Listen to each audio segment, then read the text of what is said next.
بسم اللہ الرحمن الرحیم۔ محترم سامعین و ناظرین، حالیہ دنوں میں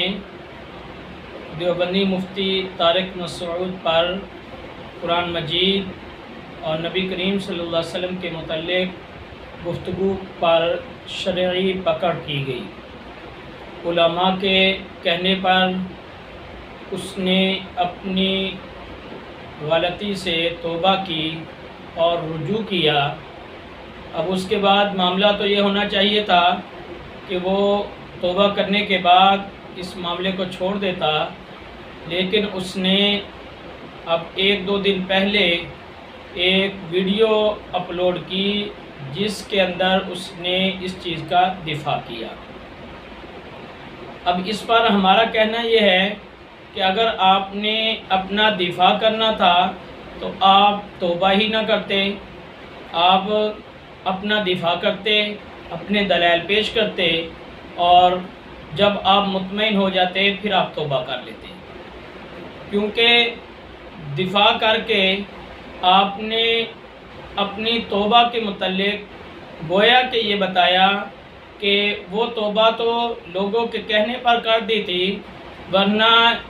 یہ میرے پاس دلائل موجود ہے، میری بات کے اندر کوئی غلطی نہ تھی۔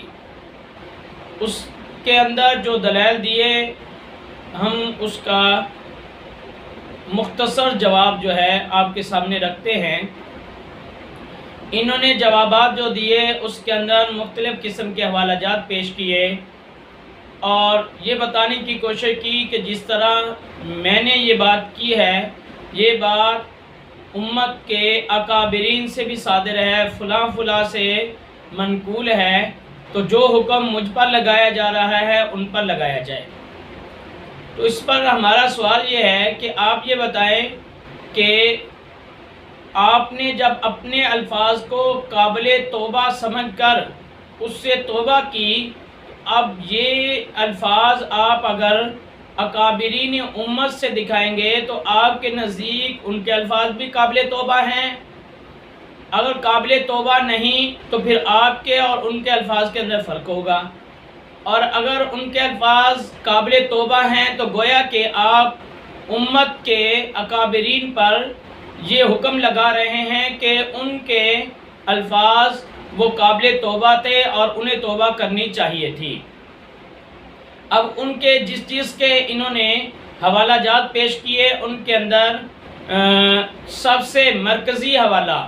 وہ حضرت ام المومنین سیدہ عائشہ صدیقہ رضی اللہ تعالی عنہ آپ کے متعلق ہے، جو کہ آپ کے بھانجے حضرت عروہ رضی اللہ تعالی عنہ آپ جو ہے ان سے سوال کرتے ہیں اور انہوں نے جواب دیا۔ یہ حوالہ انہوں نے جو دکھایا مختلف کتابوں کے اندر وہ حوالہ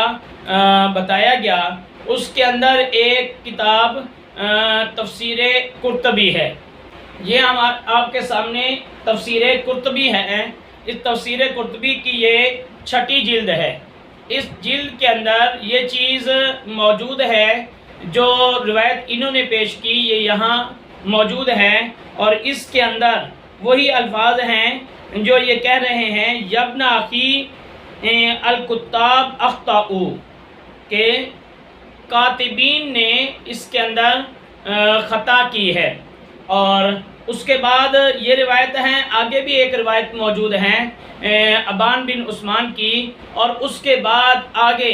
علامہ قرطبی جو ہیں وہ اس دونوں روایات کا جواب نقل کرتے ہیں۔ وہ علامہ قشیری سے کہتے ہیں قال القشیری ھذا المسلک باطل، جو روایت آپ پیش کر رہے ہیں اس کے بارے میں علامہ قرطبی نے یہ بتا دیا کہ یہ مسلک باطل ہے،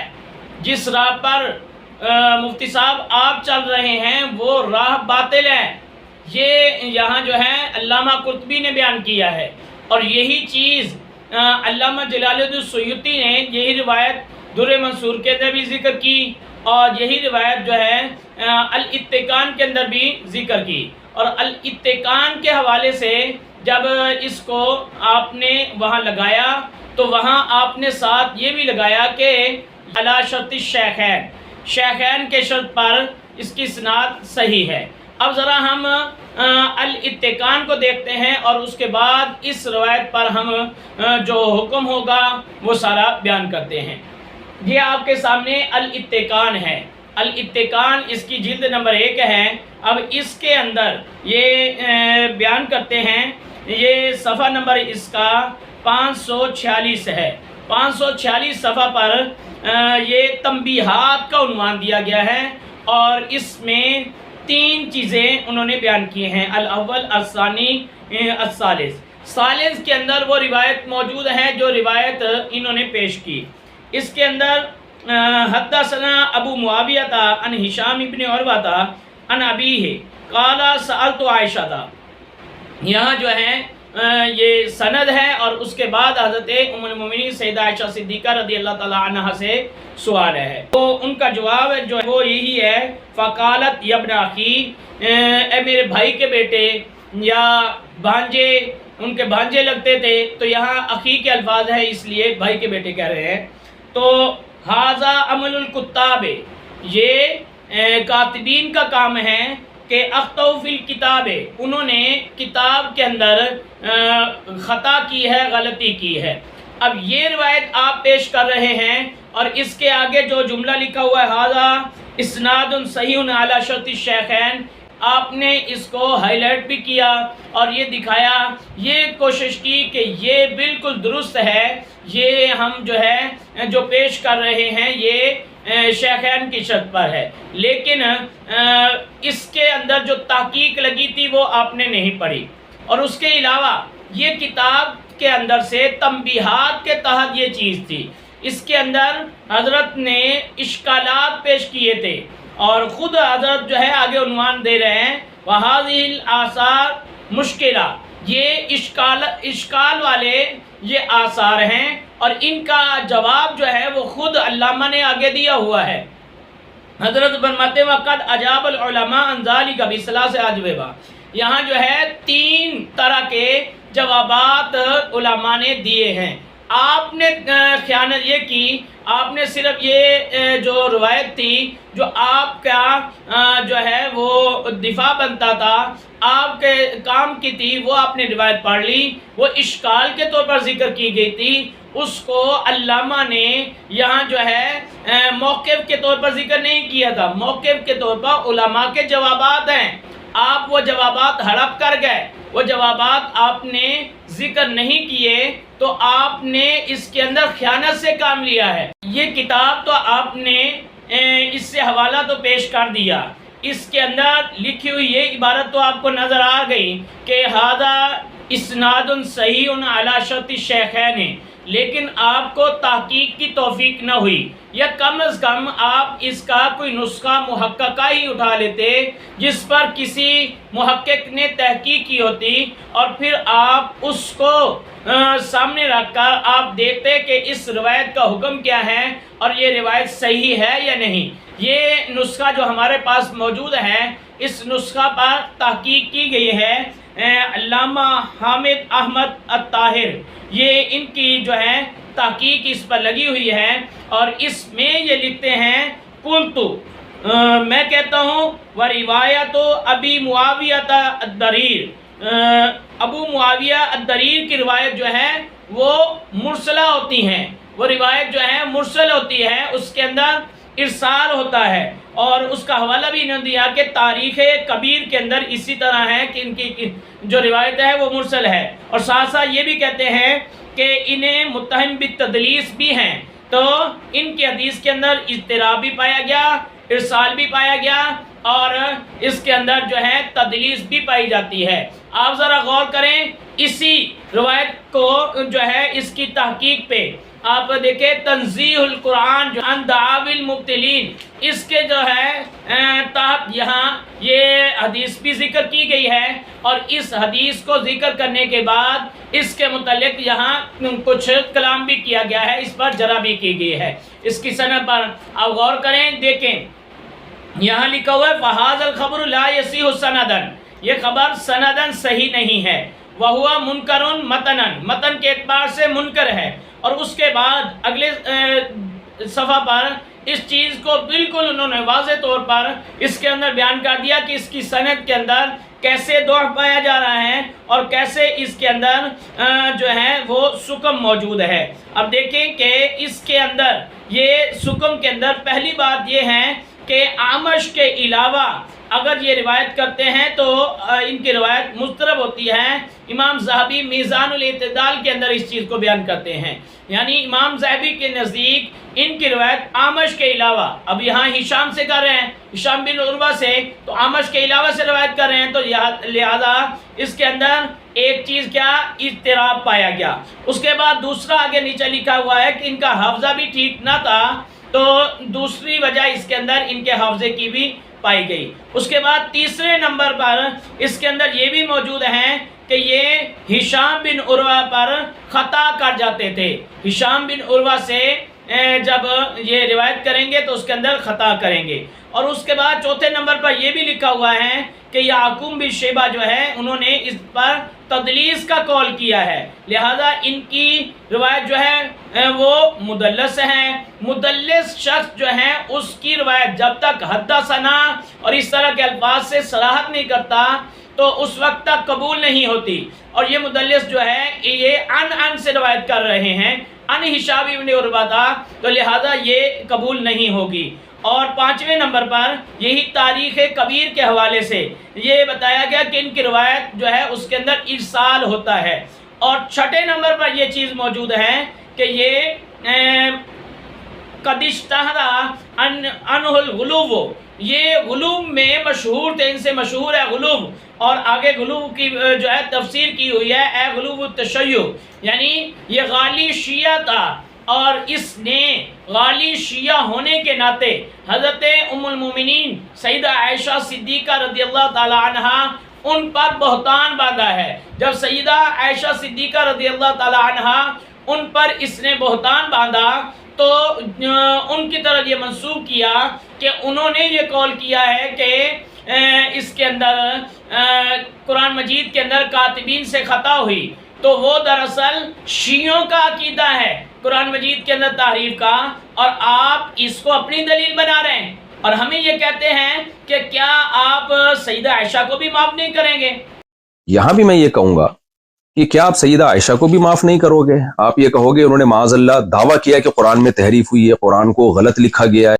بات یہ ہے کہ ہم معاف کرنے نہ کرنے والے کون ہوتے ہیں، ہماری حیثیت کیا ہے؟ یہاں جو ہے آپ جس بات کو دلیل بنا رہے ہیں، آپ اب جو ہے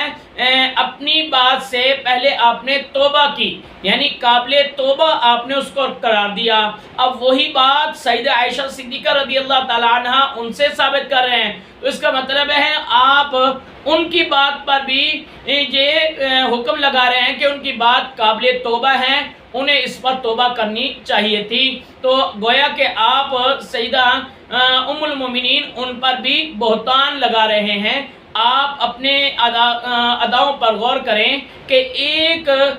خطا اور غلطی اس کا دفاع کرتے ہوئے آپ دوسری خطا کے اندر چلے گئے، آپ ام المومنین پر بھی الزام لگانے والے ہو گئے، اور تشیع جو غالی شیعہ ہے اس کے ساتھ مل گئے۔ یہ روایت جو ہے قابل استناد نہیں، اس روایت سے حکم نہیں لیا جا سکتا۔ اب اس کے بعد آپ نے باقی جو حوالہ جات دیے ہیں، آپ نے مقدمہ نعیمی کا حوالہ دیا، تو آپ مقدمہ نعیمی کے اندر یہ بات نہیں دکھا سکتے کہ انہوں نے غلطی کی نسبت قرآن مجید کی طرف کی ہو۔ انہوں نے یہ کہا کہ بعض کلمات قاعدہ نحوی کے خلاف معلوم ہوتے ہیں، یعنی قاعدہ نحوی کے خلاف ہیں، اتنا نہیں کہا، معلوم ہوتے ہیں، مطلب ہمیں محسوس ایسے ہوتا ہے، دیکھنے میں ایسے لگتے ہیں، بظاہر ایسا ہوتا ہے، تو پھر بھی انہوں نے اس کے خلاف معلوم ہوتے ہیں یہ کہا، یہ نہیں کہا کہ قرآن مجید میں گرامر کی غلطی ہے۔ آپ نے تو غلطی کا قول کیا تھا قرآن مجید پر، اور قاعدہ نحوی کے متعلق ہم پہلے بتا چکے، اور آپ بھی جانتے ہیں قواعد بعد میں بنے گئے، اس کے خلاف آ جائے کوئی مسئلہ نہیں۔ بہت سارے ایسے عرب کے جو ہے کلمات ہیں، اس کے الفاظ ہیں جو اس کے قاعدہ نحوی کے خلاف آ جاتے ہیں، تو وہاں ہم کیا کہتے ہیں کہ یہ قیاسی نہیں ہے، قیاس اور قانون کے خلاف ہے، یہ سما پر معمول ہے۔ تو اس میں تو کوئی مسئلہ ہی نہیں، سما پر معمول ہونا اس کو غلط تھوڑا کہا جا رہا ہوتا ہے، جو اہل عرب سے اہل لغت سے سنا گیا اسی طرح ہے، تو یہ بھی اسی طرح ہو گیا۔ باقی امی ہونے کے لحاظ سے، سرکار کے امی ہونے کے لحاظ سے احادیث بھی پیش کی، اور وہاں جو ہے آپ نے حضرت عبداللہ بن عباس رضی اللہ تعالی عنہما آپ کا قول ذکر کیا کہ سرکار جو ہے نہ لکھتے تھے نہ پڑھتے تھے، اوپر دیکھ کر نہیں پڑھتے تھے، تو اب جو ہے آپ نے اس کے بعد دوسری حدیث پڑھی اور آپ نے کہا کہ یہ حدیث پہلی حدیث کا جو ہے مصداق متعین کر رہی ہے، اور آپ نے اس میں خود سے ہی ایک اشکال ذکر کر کے کہا کہ ورنہ تو یہ مشاہدے کے خلاف ہے، کیونکہ مشاہدے میں بعض صحابہ لکھتے بھی تھے پڑھتے بھی تھے، اور یہاں جو ہے سرکار نے فرما دیا کہ ہم جو ہے امی امت ہیں، ہم لکھتے نہیں، حساب نہیں کرتے۔ آپ نے یہ روایت آگے پڑھی، لیکن اگلی حدیث میں اس کو کلیئر کر دیا، آپ نے فرمایا ہم امی امت ہیں، نہ لکھنا جانتے ہیں نہ پڑھنا جانتے ہیں۔ اگر ہم اس کا ترجمہ یہ کریں گے کہ ہم نہ لکھتے ہیں نہ پڑھتے ہیں تو یہ بات تو مشاہدے کے خلاف ہو جائے گی، بعض صحابہ تو لکھتے بھی تھے پڑھتے بھی تھے۔ تو اگلی حدیث پہلی حدیث کے مصداق کو متعین کر رہی ہے کہ نبی صلی اللہ علیہ وسلم فرمایا ہم امی ہیں، نہ ہم لکھنا جانتے ہیں نہ ہم پڑھنا جانتے ہیں، اور یہ حدیث صحیح ہے، مسلم میں 1080 صراحتاً بھی ہے، جو میں آپ کے سامنے پڑھ دیتا ہوں۔ ذرا غور کریں کہ آپ جو کہہ رہے ہیں کہ مشاہدے کے یہ خلاف ہیں کہ بعض صحابہ لکھتے بھی تھے پڑھتے بھی تھے، اور آپ تو موقف کر رہے ہیں لکھنا پڑھنا جانتے ہی نہیں تھے، تو کیا مطلب ہے؟ ذرا ہوش سے بات بتائیں کہ کیا وہ لکھنا پڑھنا نہیں جانتے تھے، اس کے بغیر لکھ لیتے تھے؟ اب بعض صحابہ لکھتے پڑھتے تھے، اس وجہ سے آپ اس کو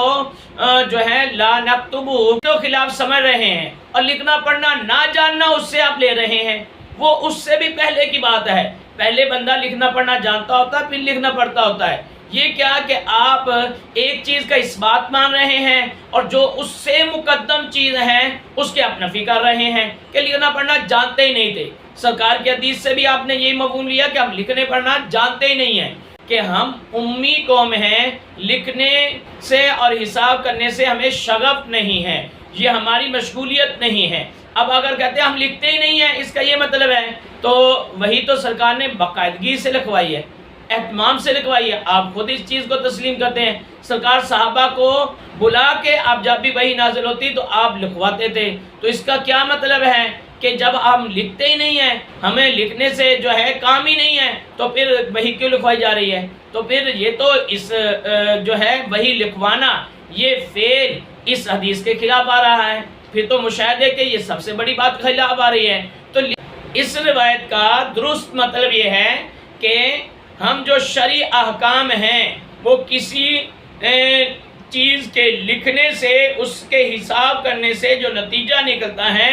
ہمارے شرعی احکام اس سے اخذ نہیں ہوتے۔ اور سرکار نے اس کی جو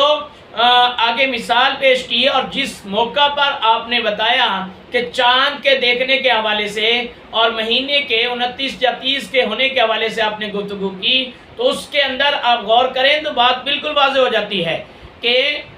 بعض قوموں نے جنتریاں بنائی ہوئی تھی، آج کل بھی کیلنڈر بنتے ہیں، تو وہ جنتریاں بنائی ہوئی تھی، اسی کے حساب سے وہ اپنے مہینے چلاتے رہتے تھے۔ تو یہ جنتری کے اندر جو مہینے لکھے ہوں اس کے اندر آپ چاند کی یکم لکھ دیں، چاند بادلوں کی وجہ سے نظر نہ آئے، تو ہمیں یہ جنتری معتبر نہیں ہوگی، یہ ہمارے لیے شرعی دلیل نہیں ہوگی، شرعی لحاظ سے اس کی کوئی حیثیت نہیں ہوگی۔ ہم جو ہے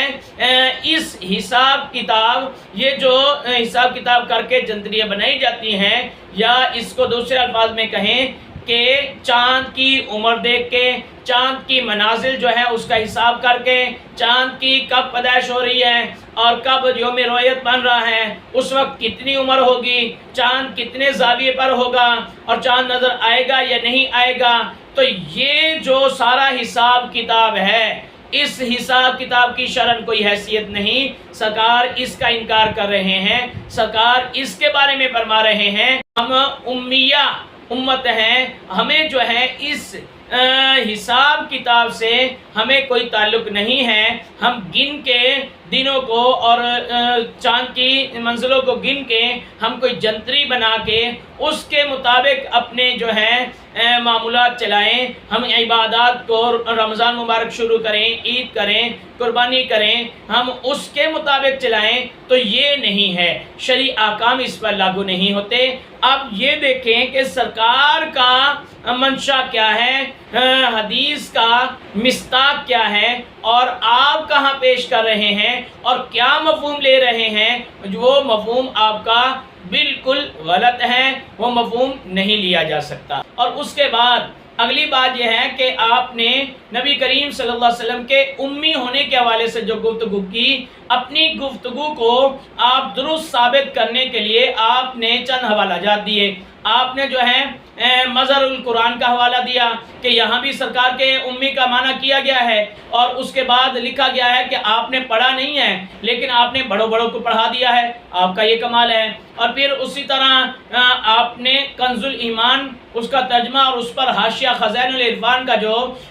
علامہ سید نعیم الدین مراد آبادی کا ہے، آپ نے اس کو لیا، اور اس کے اندر لکھا ہوا تھا کہ یہ نبی کریم صلی اللہ علیہ وسلم کا معجزہ ہے کہ آپ بے پڑھے غیب کی خبریں دیتے ہیں۔ اور آپ نے وہاں بھی اس چیز کو بیان کیا کہ یہ دیکھیں یہ تو سرکار کی تعظیم ہے کہ بغیر پڑھے آپ پڑھا رہے ہیں۔ بات یہ ہے کہ ہم نے آپ کے اس جملے پر اعتراض ہی نہیں کیا کہ آپ یہ کہتے ہیں کہ سرکار کا معجزہ ہے، آپ نے پڑھا بھی نہیں ہے اور پھر بھی آپ نے پوری دنیا کو پڑھا دیا۔ آپ جو ہیں معلم کائنات ہیں، ساری کائنات کے معلم ہیں، آپ جو ہیں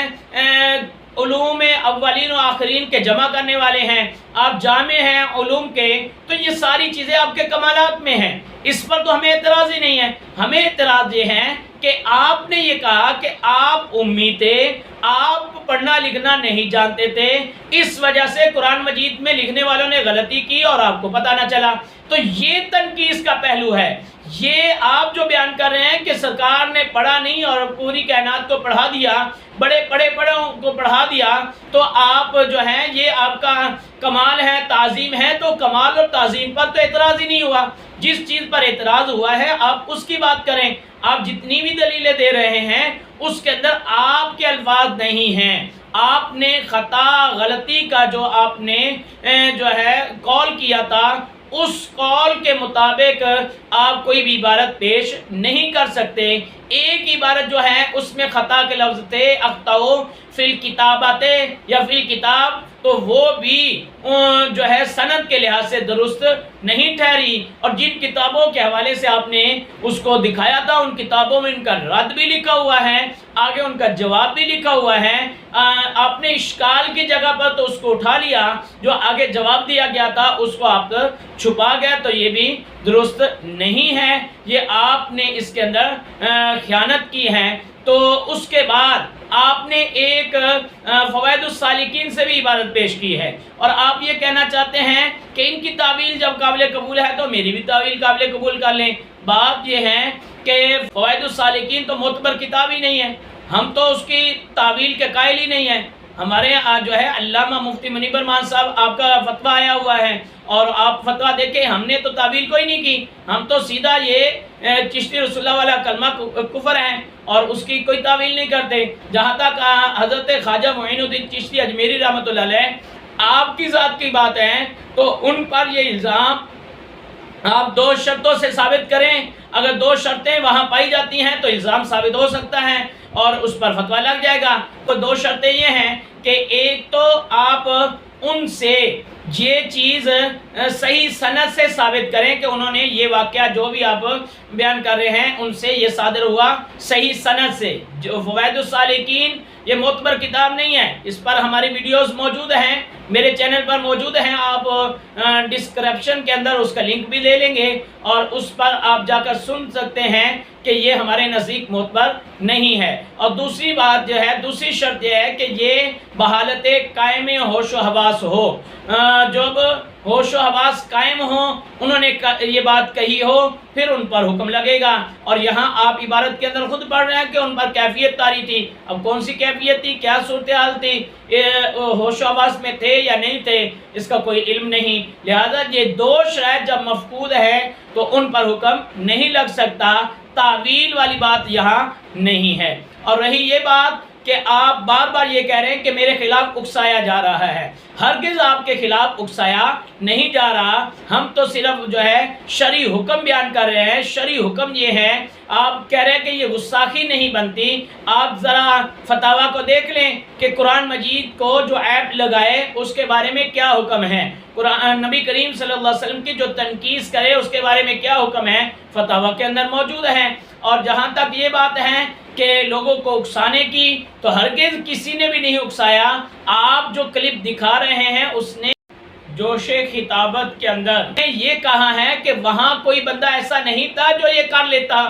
یہ تو نہیں کہا کہ اب کوئی بندہ جا کے ایسا کرے، جبکہ آپ کی اپنی گفتگو ہم دکھا سکتے ہیں جس کے اندر آپ نے اس چیز کی چھوٹ دی ہے. آپ نے کہا کہ میں ذمہ داری سے یہ بات کہہ رہا ہوں کہ اگر کسی کے سامنے یہ بات ہو جائے تو وہ اس کو فوری طور پر موت کے گھاٹ اتار دے اور عدالت میں جانے کی بھی ضرورت نہیں. میں پوری ذمہ داری کے ساتھ یہ فتویٰ دیتا ہوں آپ حضرات کو، پوری ذمہ داری کے ساتھ کہ اگر آپ اپنے کانوں سے کسی کو سنے گستاخی کرتا ہوا رسول اللہ صلی اللہ علیہ وسلم کی شان میں، پوری ذمہ داری کے ساتھ کہتا ہوں اسے وہی موت کی گھاٹ اتار دے، عدالت میں جانے کی ضرورت ہی نہیں ہے. پوری ذمہ داری کے ساتھ کہتا ہوں اسے وہی موت کی گھاٹ اتار دے، عدالت میں جانے کی ضرورت ہی نہیں ہے.